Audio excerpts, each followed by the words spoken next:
Ciudad de México, pero ahora vamos a conversar con la doctora Laurian Jiménez. Ella es la jefa del Laboratorio de Genética Molecular en la Universidad Nacional Autónoma de México.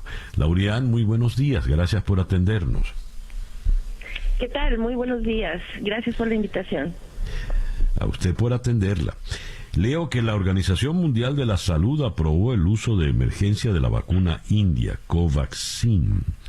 El inmunizante tiene una eficacia del 78% y se recomienda en 2 dosis. ¿Qué nos puede decir de esta vacuna india, doctora?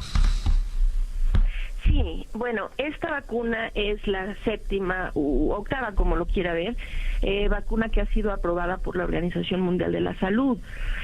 Como ya habían dicho, bien acaba usted de decir, tiene alrededor de un 78% de eficacia.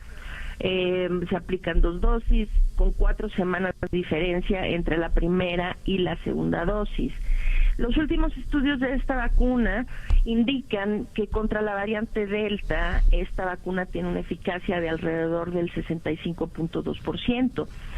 Es una vacuna similar a la vacuna de Sinovac, en el sentido de que es una vacuna igual de virus inactivado, y que fue finalmente esta vacuna había sido ya aprobada desde el mes de abril pasado, el mes de abril de este año, para su uso de emergencia en India.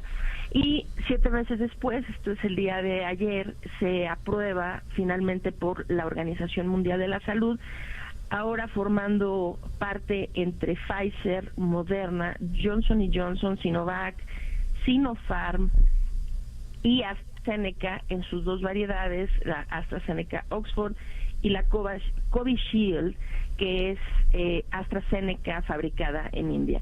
Esas son las 8, si se puede decir así, o 7 vacunas que tiene aprobada actualmente la Organización Mundial de la Salud. Doctora, tenemos ya más de un año, casi 2 años en esta pelea contra el virus del COVID. Y el virus ha dejado ya un saldo esta semana de más de 5 millones de personas fallecidas en todo el planeta. Usted como especialista, ¿cómo recibe esa noticia? Bueno, la noticia es realmente devastadora, ¿no? Es una noticia que realmente pues es tristísima, ¿no? Se han muerto en cifras oficiales, se rebasó ya la cifra a nivel mundial de 5 millones de fallecimientos directamente relacionados con COVID-19, pero lo que es todavía más devastador es que se sabe que esta cifra está gruesamente subestimada. Si se toma en consideración la subestimación que se tiene en las diferentes regiones del mundo, que se puede hacer una estimación razonablemente buena considerando el exceso de mortalidad que en cada región se tiene registrado, se cree que la cifra real ronda alrededor de 15 millones de personas. Dios. Esto pues es realmente una tragedia de proporciones míticas, ¿no?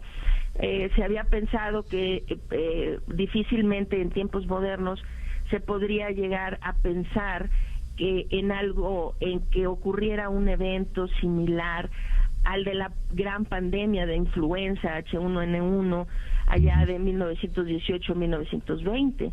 Pero cuando estamos hablando de que 15 millones de fallecimientos, pues estamos ya rondando cifras que son muy similares a la pérdida de vidas que se tuvo entonces. Entonces, sí es realmente muy lamentable que estemos viviendo esta situación. ¿A qué se lo atribuye usted? Fíjese que la ciencia ha hecho todo lo posible. En los países ricos hay suficientes vacunas, no así en los países pobres, pero en los países ricos hay sectores que no se quieren vacunar. ¿De qué manera esto ha influido? Bueno, estos movimientos antivacunas o anticiencia, ¿no? Porque los antivacunas también son anti muchas cosas que son contrarias a la evidencia y a la verdad científica, ¿no? En realidad aquí son dos preguntas, ¿no? ¿A qué se atribuye tan alta pérdida de vidas? Ahora, teniendo pues toda la ciencia que tenemos, la tecnología que tenemos, el conocimiento, es decir, nuestra situación es notablemente diferente a la situación que se tenía en 1918, 1920, ¿no? ¿Por qué esta pérdida de vida así? Le contesto su pregunta en dos partes. La primera es, en general, la razón por la que el mundo ha vivido este desastre, esta catástrofe en esta magnitud, realmente tiene más que ver con el hecho de que las decisiones en muchas regiones del mundo han sido tomadas primordialmente por grupos políticos y no necesariamente por los personas independientes, afines a la ciencia, a la medicina, que no tiene nada que ver con la política. Los países que han seguido la evidencia científica, como muchos de los países del sudeste asiático, no y los países en Oceanía, como Australia y Nueva Zelanda, han tenido resultados realmente extraordinarios, con muy poca pérdida de vidas, con muy poca afección económica, etcétera. Pero la mayoría de los países europeos y desde luego del continente americano, podemos hablar prácticamente de todos, quienes han estado a cargo de tomar estas decisiones, que pues sí han sido muy difíciles en ocasiones, pero finalmente se ha puesto a la política por encima de la ciencia, y eso es lo que en esta ocasión ha llevado a esta catastrófica pérdida de vidas. Ahora, en términos de a lo que pasa ahora, porque no tiene solo que ver con la vacunación, ¿no?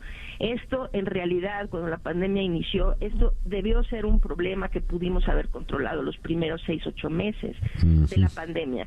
Si es que realmente las decisiones hubieran estado basadas en la evidencia de la ciencia y sin mezclar esto con intereses políticos, ¿no? Político-económicos y demás. Ahora, sí, hoy con la vacunación se tiene dos cosas que son realmente, pues es una dicotomía que es absurda, ¿no? Ahora podemos considerar a COVID-19 como una más de tantas enfermedades prevenibles. Si bien no estamos pudiendo con las vacunas detener la transmisión del virus, porque es finalmente la variante Delta la que terminó predominando en todo el mundo, por lo menos en este momento, sí, las vacunas tienen una muy alta efectividad para protegernos contra la enfermedad severa y la muerte. Entonces, hoy sí podemos considerar COVID-19 ya como una más de las enfermedades que son prevenibles a través de la vacunación. Sin embargo, seguimos registrando esta muy alta pérdida de vidas en un momento en el que decimos, pues sí, de la gente que hoy se está muriendo de COVID-19, arriba del 90% son muertes prevenibles. Y mucho tiene que ver, desde luego, estos grupos que son afines a la anticiencia, como los antivacunas, y tanta desinformación que se ha dado con relación a esto, ¿no? En Estados Unidos, lamentablemente, ustedes sí tienen un grupo muy fuerte antivacunas que los ha puesto ante una suerte de muro en donde no han podido llegar al 60% de la población vacunada gracias a ellos. En América Latina sí existen estos grupos, aunque aún no son tan fuertes como en Estados Unidos. De tal manera que sí, en México, por ejemplo, donde yo me encuentro, pues sí se tienen estos grupos y han influido, sin duda, sobre un sector de la población de no vacunarse y demás, pero desde luego no en la misma proporción en la que lo hacen en Estados Unidos. Claro. Laurian, muchísimas gracias por atendernos en esta mañana. No tiene nada que agradecer, al contrario, un gusto. La doctora Laurian Jiménez es la jefa del Laboratorio de Genética Molecular de la Universidad Nacional Autónoma de México. Nos habló desde Ciudad de México, 8:44.